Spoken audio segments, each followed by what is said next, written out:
आप सभी ने 8 चिरंजीवियों के विषय में तो सुना ही होगा, जिनकी कथाएं आज भी कलयुग में बहुत ही प्रचलित है और जिनकी हर एक कथा में हमें एक ना एक शिक्षा मिलती है। तो आज की इस वीडियो में मैं आपको उन 8 चिरंजीवियों के विषय में बताऊंगा, जिनके बारे में हर एक जानना चाहता है कि वह किस काल में और किस समय से यहाँ पर मौजूद है। चलिए शुरू करते हैं। इन 8 चिरंजीवियों के विषय में कहा जाता है कि इनमें से कुछ को तो श्राप की वजह कारण और किसी को वरदान के कारण इस धरती पर वास करना पड़ रहा है। तो आज मैं आपको इस वीडियो में इसी बारे में बताने वाला हूँ। मेरे चैनल को सब्सक्राइब कीजिएगा और बेल आइकन को प्रेस कीजिएगा। पहले चिरंजीवी है भगवान परशुराम, जिनकी कथाएं बहुत ही ज़्यादा प्रचलित है। क्या आपको पता है कि भगवान परशुराम अपने क्रोधित व्यवहार के कारण बहुत ही ज़्यादा प्रचलित है।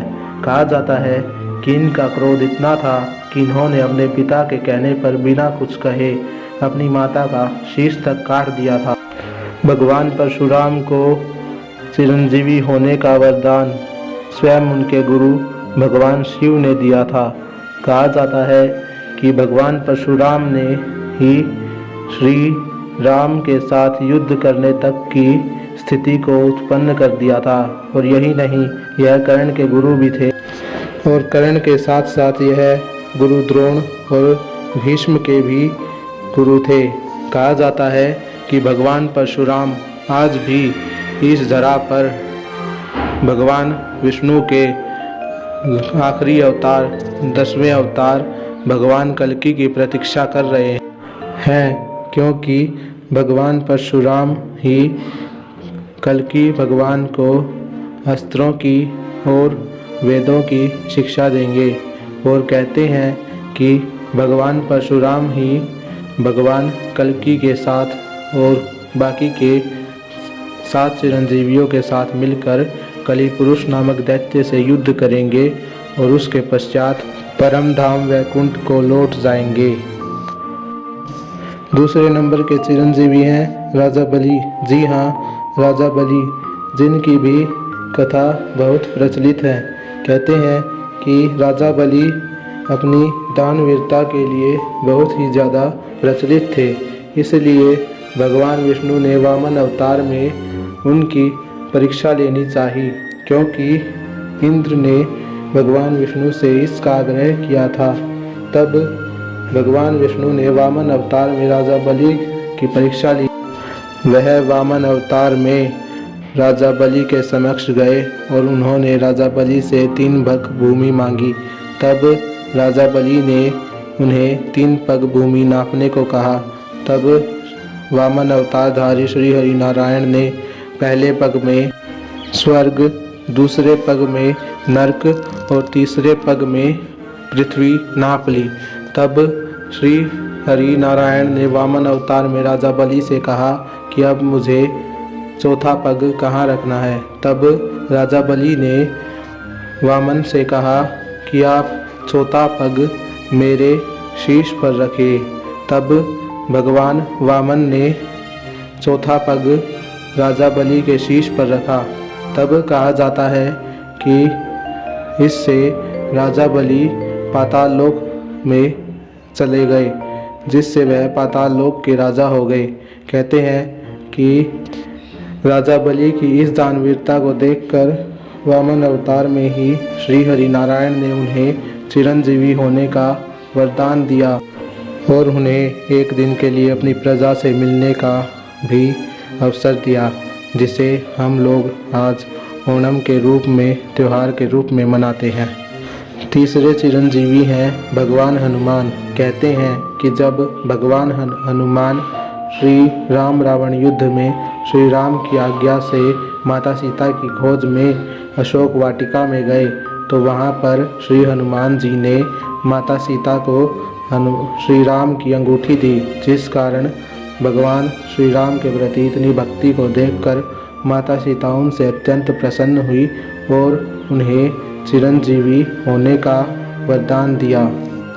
चौथे चिरंजीवी आते हैं विभीषण। कहते हैं कि जब विभीषण को रावण ने अपनी लंका से निकाल दिया था। उसके पश्चात विभीषण जो है वो श्री राम के पास गए। तब श्री राम ने उन्हें अपनी सेना में स्थान दिया। कहते हैं कि जब रावण का अंत हुआ उसके पश्चात श्री राम ने विभीषण की भक्ति को देखकर उन्हें चिरंजीवी होने का वरदान दिया और साथ ही उन्हें लंका का राजा भी बनाया। पांचवें चिरंजीवी है महर्षि वेदव्यास, जिन्होंने महाभारत को न सिर्फ लिखा था अपितु महाभारत की हर एक क्षण को देखा भी था।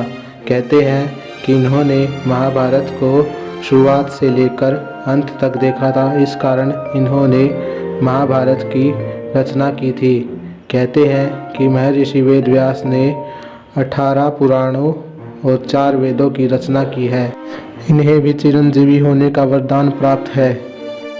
7वें चिरंजीवी हैं महर्षि गुरु कृपाचार्य, जो कि पांडवों और कौरवों के गुरु थे और अश्वत्थामा के मामा और गुरु द्रोणाचार्य के साले भी थे। उन्हें चिरंजीवी माना जाता है। कहते हैं कि महाभारत युद्ध के पश्चात भी उन्होंने अपना शेष जीवन मानवता के प्रति समर्पित कर दिया था और अपनी धर्म और निष्ठा की ज्ञान की बातें मानवता में फैलाई थी। 8वें चिरंजीवी हैं ऋषि मार्कंडेय। कहते हैं कि ऋषि मार्कंडेय भगवान शिव के परम भक्त थे और उन्होंने मृत्यु को भी पराजित किया था। कहते हैं कि ऋषि मार्कंडेय का जीवन बहुत ही छोटा था, इसीलिए उनके माता पिता ने उन्हें भगवान शिव का तप करने की सलाह दी थी। तब ऋषि मार्कंडेय भगवान शिव का तप करने के लिए गए। उन्होंने ही महामृत्युंजय मंत्र की रचना की थी। कहते हैं कि जब भगवान शिव का वह तप कर रहे थे तब यमराज वहां पर आए और उन्होंने ऋषि मार्कंडेय को अपने साथ ले जाने का हठ किया। तब ऋषि मार्कंडेय ने भगवान शिव के शिवलिंग को पकड़ लिया, जिससे ऋषि मार्कंडेय की ऐसी तपस्या देख भगवान शिव प्रसन्न हुए और यमराज से उन्हें छोड़ने को कहा। तब कहते हैं कि भगवान शिव ने ऋषि मार्कंडेय को चिरंजीवी होने का वरदान दिया और कहा कि महामृत्युंजय मंत्र का यदि कोई जाप करेगा तो उसकी आयु में वृद्धि होगी और उसे कभी भी अकाल मृत्यु का भय नहीं होगा। 8वें चिरंजीवी हैं अश्वत्थामा। कहते हैं कि अश्वत्थामा को दुर्योधन ने अंतिम दिन अंतिम रात को अपनी सेना का सेनापति बनाया और उसने उस अंतिम रात में ही ऐसा विध्वंस किया कि उसने पांडवों के सारे वंश का, सारे पुत्रों का विनाश कर दिया। कहते हैं कि इसकी इस हरकत को देखकर श्री कृष्ण उस पर इतने क्रोधित हुए कि उन्होंने उसकी मणि को उसके शीश से निकाल दिया और उसे चिरंजीवी होने का अभिशाप दिया। कहते हैं कि अश्वत्थामा आज भी इस धरती पर मौजूद है और अपनी सड़ी देह और अपने घावों को लेकर इस धरती पर भगवान श्री कृष्ण के श्राप को भोग रहे हैं और उन्हें कई जगह पर देखा भी गया है।